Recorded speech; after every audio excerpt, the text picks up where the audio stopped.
The best pound for pound is mine. Hit Percy Harris with 4 hooks at one time. Y'all must have forgot. One of the best pound-for-pound fighters in history, Roy Jones Jr. has undoubtedly left his mark in the boxing world. His continued involvement with boxing in and out of the ring is a testament to his devotion and willingness to continue to make history in the sport. What inspired me really was the fact that I watched Muhammad Ali fight Joe Frazier, not knowing what I was watching. But at 5 years old, I had already developed into a really good agitator. So when I watched that boxing match, I realized that Muhammad Ali was agitating Joe Frazier, making Joe Frazier mad enough to want to kill him. While Joe Frazier was trying to kill him, he's outsmarting him and beating him, never losing his cool. So I immediately said right then, wow, if somebody teaches me how to fight, I can do that mental part that he's doing. I'm good at that already. So that made me know that that's where I needed to be. Roy Jones Jr. is a unique, phenomenal, a phenom of the sport because he was able to do things that no other athlete and no other professional fighter has done before, and maybe one of the first to have a certain success in his boxing style and success in a way that no other fighter had. Not the talent in itself, but just the confidence that he went out there and, you know, he just took it. He just took whatever he wanted. He played around, he put his hands in his back, he played, I mean, there was just everything, from talent, from speed, from power, from just excitement. Just all of it was just, you know, it was incredible just watching him. He was just truly an entertaining fighter to watch. He is noted for having held 7 different light heavyweight championship belts at the same time. He is also known as the only fighter in the last century to have started his career as a middleweight and win a heavyweight championship. Nobody really never thought it would happen again. So after I won the heavyweight title, it was very important to me that I went back down, shred the weight back off, and recapture the light heavyweight title. And I did that. And maybe that's probably where I should have stopped at. But you know me, I ain't got good sense, so I'm still going. Roy did have sense when it came to contending for the heavyweight championship. By far, because there was no way I should have ever been a heavyweight. Matter of fact, I still don't think I'm a heavyweight now. So that was most challenging because I had to hire Mackie Shieldstone and put on 25 pounds of muscle. He inspires kids kids and young adults, you know, just to get to the point where they have something to do with the sport of boxing because he made them a fan of the sport, you know, and they find ways. It could be sports therapists, you know, just something to do with the sport, you know, whether it's the business aspect of it or the sports aspect of it, you know what I mean, the athletic aspect. They want to be involved and they get into it. They grow passionate for the sport. Just so fast. He'd fight with his hands down. He was knocking people out cold. Just like lightning fast combinations that nobody else in boxing was doing. And that's what really brought my attention to boxing, was watching him, and made me a fan of the sport and made me follow this, you know, lifelong goal of just working in boxing and being surrounded by boxing. Roy Jones Jr. started boxing at the age of 10. Amassing an impressive 134 amateur fights, he would go on to compete in the 1988 Summer Olympics, in which he earned a silver medal in the light middleweight division. Won every round. It shouldn't even been close, and yeah, he got robbed. Apparently they made it right years later, gave him an honorary gold medal or whatever, but he won it that night in Korea. Well, after the Olympics, I really wanted to quit because I felt like, why compete in a sport that you can win, yet you still lose? It just didn't make no sense. You outscore your opponent in every other sport, and the bad part about it is that they have a scoreboard, but in boxing, it's a judge that has the scoreboard, and it's hidden. So you can't tell when he's not giving you your points. So I just kind of felt like if I win a race by that much and can't win, maybe I'm in the wrong sport. Korea and Roy Jones of Pensacola, Florida. Well, if he doesn't win the gold off this, then I think there's something rotten in Korea because that is absolutely one of the most dominant things I've seen. On point, 3-2, in the blue corner. Well, there it is. Park Si-hwan has stolen the belt. Came back, and when I got back, the kids that were on my amateur team They were all devastated because they didn't know or didn't think that I knew how to say quit. And when I saw that look on their faces, I already knew right there that, well, may as well suck that up and go ahead and prove to the world I truly am not only the best fighter at the Olympics, but possibly the best fighter on the planet right now. And that's what I did. I'm glad that Roy Jones Jr. was able to come back after that defeat. It was a tough loss because he didn't deserve it. But, you know, even though he was heartbroken, he was able to, you know, get strong mentally and say, you know what, I'm going to continue on. And I'm glad he did, because if not, you know, he would have left out a lot of kids that would have had another athlete to admire. You know, he did things in the sport that no one else has done, and you know, it makes him very unique and special.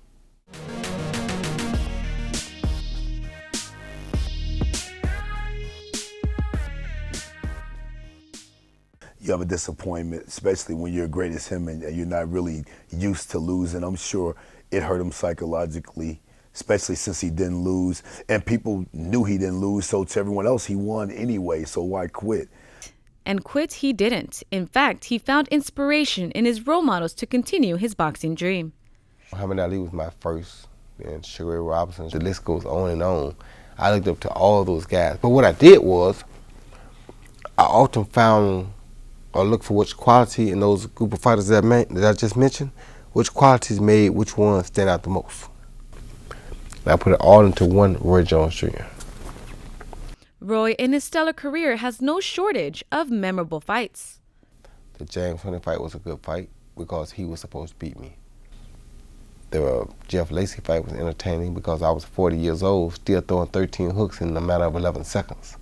I mean, it just so much. The Reggie Johnson fight was entertaining because I was so fast that I hit a guy with a hook and a right. When you hit a guy with a hook and a right, the hook supposed to take his face this way, the right supposed to take his face this way. I hit him so fast that the hook took it here, and before he could get back, the right took it here too.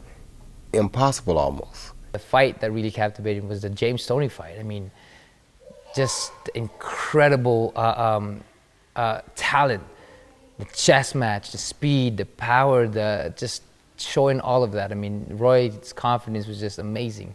The fight against Vinny Pazienza, Vinny threw a lot of punches at him, I think like over 60 punches, and for the first time in boxing history, didn't land a punch against Roy Jones in a round. Roy's only loss up until the later part of his career was against Montel Griffin for disqualification, and sure enough, he came right back and just destroyed the guy in the rematch, which was crazy. I mean, he just put a stamp on it, you know, showing everyone that there was a fluke, and he was winning that fight that he got disqualified anyway.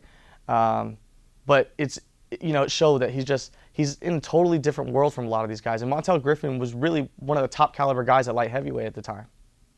From competing in the ring to commentary for HBO Boxing, Roy manages to continue his contributions to the sport outside of the ring.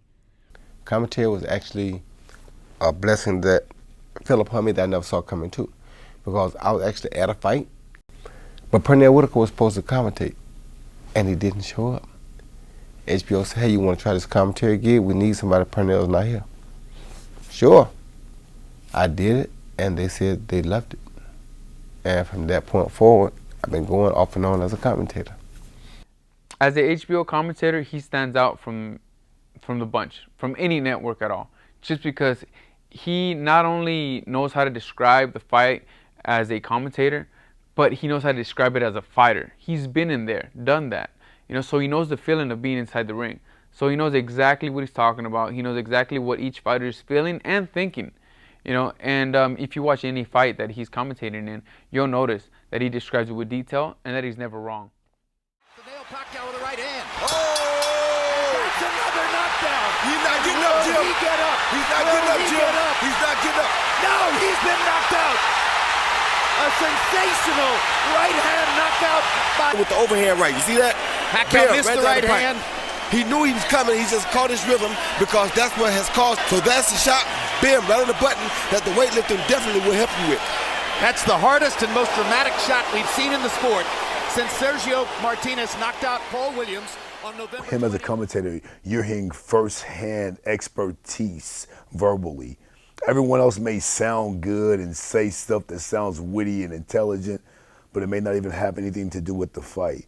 When Roy Jones speaks, he's speaking expert analysis from a fighter's perspective, which is a lot different from a fan or just the guy who enjoys the sport. When it comes down to analyzing boxing, Roy is just a master when it comes down to it, because he sees it, he knows it, he knows what people are gonna do, But yeah, I've heard him, and he deserves where he's at. Love commentating, don't like commentating as much as I like boxing though. The good thing is that I can explain to you what's going on in the ring while I'm commentating. But nowadays with so many guys don't really go out and show you the real boxing skills. So I feel like sometimes I can show you more than I can tell you, because I have so much more to offer than I'm given a chance to give credit to. With his many years of experience in the industry, Roy was able to acquire the knowledge that led him to establish his own promotion company. I just always wanted to give back to boxing in the way that I could. So I found a great partner in Keith Veltri, who wanted to come in, take the name, and let's go make it a big promotional company. Let's see what we can do. Yeah, now he's taking a different role, right? He's promoting now, helping fighters out, training fighters. I've got to see him train Jesse Vargas firsthand, and it's really a blessing to see him passing on his talents and his knowledge to the next generation of fighters. His motivation to help the youths in the community inspired him to start a box gym in Las Vegas. Opened the gym out in Henderson, Nevada, and it's been a very good opportunity for me. Great place to teach guys. It's a great environment, and a place that also gives kids a place to go and an opportunity to possibly live out their dream one day. Roy Jones Jr. is one of the most prolific fighters to have ever competed in the ring. His abilities within and his contributions outside of the ring will certainly make for a lasting impact for many generations to come. I love it because he's done it all. He was an Olympian, a multi-world champion. He was the pound-for-pound fighter for like 10 years. Remember, who else do you know who didn't lose a round for like a 10-year stretch in a fight? Roy's one of those guys where when you meet your idol, he surpasses everything that you could ever think about him. He's really one of the nicest, kindest guys you'll ever meet. The hard work, the effort, and the years that he has put throughout being #1 has inspired me and many fighters out there, including Andre Ward, including Manny Pacquiao, Jesse Vargas, all these other guys, and champions have arrived in this time is because of Roy, and that's a man who is a legend. He wants to help guys out. He doesn't do it for the money. He doesn't do it for the fame. He just wants to help, these young athletes coming up in any way that he can, and he doesn't ask for anything in return, which is quite respectable, and in this line of work, it's not very common that you get people that are like that. But Roy's one of them. He's reached the pinnacle of success, and he's happy with who he is, what he has accomplished. Any fighter want to be in the position I am, you got to look at boxing, and you got to see it for what it is. It's a war. The best pound for pound is mine. Hit Percy Harris with 4 hooks at one time. Y'all must have forgot. When I beat Bernard Hopkins and won the IBF, the right was hurt, beat him with the left. Y'all must have forgot.